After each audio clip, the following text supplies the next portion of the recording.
Hello everyone. కొంతమంది manufacturing industry start చేస్తారు, products అనేది ఎక్స్పోర్ట్ చేస్తారు.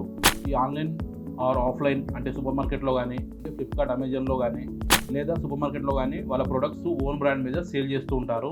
ముఖ్యంగా మనం ఈ బిజినెస్ రిజిస్ట్రేషన్తో పాటు మన ప్రొడక్ట్కి మనం మ్యానుఫ్యాక్చరింగ్ చేసేటప్పుడే ఆ ప్రొడక్ట్ మీద ఒక బార్ కోడ్ అనేది మనం ప్రింట్ చేయాల్సి ఉంటుంది. ఈ బార్ కోడ్ వచ్చేసి ప్రొడక్ట్ వెయిట్ని బట్టి, నెక్స్ట్ టైప్ని బట్టి అండ్ వేరియంట్ని బట్టి బార్ కోడ్ అనేది మనం డిఫరెంట్గా తీసుకోవడం జరుగుతుంది. So each and every product మనం బార్ కోడ్ తీసుకోవడం జరుగుతుంది. అది క్వాంటిటీ ఎంత ఉన్నా కానీ same wait, same product, same category ఉంటే ఒకటే బార్ కోడ్ అన్నిటి పనిచేస్తుంది. సో వేరియంట్ మారినా, వెయిట్ మారినా, మొత్తం మారినా కానీ మనం డిఫరెంట్ బార్ కోడ్ తీసుకోవడం జరుగుతుంది. సో కొంతమంది తెలియక ఆన్లైన్లో ఫేక్ బార్ కోడ్స్ తీసుకోవడం జరుగుతుంది. ఈ ఫేక్ బార్ కోడ్లు తీసుకోవడం వల్ల GS1 నుంచి కానీ వేరే ఇతర ప్లాట్ఫామ్ నుంచి కానీ కస్టమర్కి నోటీస్ అనేది రావడం జరుగుతుంది. సో ఇలా నోటీసు వచ్చినప్పుడు డిపార్ట్మెంట్ నుంచి వాళ్ళు మనకి లీగల్ అథారిటీ నుంచి పెనాల్టీ అనేది కూడా ఇవ్వడం జరుగుతుంది. 20,000 సంథింగ్, 30,000 40,000 అట్లా ఉండడం జరుగుతుంది. సో మనకి తక్కువలో వచ్చేస్తుందని చెప్పి బార్ కోడ్ మనం తీసేసుకొని మన ప్రోడక్ట్ మనం వేసేసుకొని మ్యానుఫ్యాక్చర్ చేసి ట్రేడింగ్ చేసేస్తే ఫ్యూచర్లో మనకి నోటీస్ రావడం జరుగుతుంది.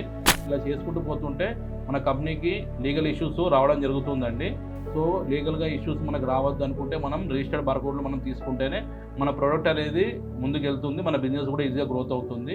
సో ఫేక్ బార్ కోడ్ని అవాయిడ్ చేయండి. 8-9 సిరీస్ 13 బార్ కోడ్లు మాత్రమే తీసుకుంటేనే మన బిజినెస్ అనేది ఎక్స్పాన్షన్ అవుతుంది. మనం అన్నింటిలో ఫ్లిప్కార్ట్, అమెజాన్లో మనం వ్యాలిడ్గా ఉంటాము. సో ఇలా మనం all over world bar code registration చేయడం జరుగుతుంది.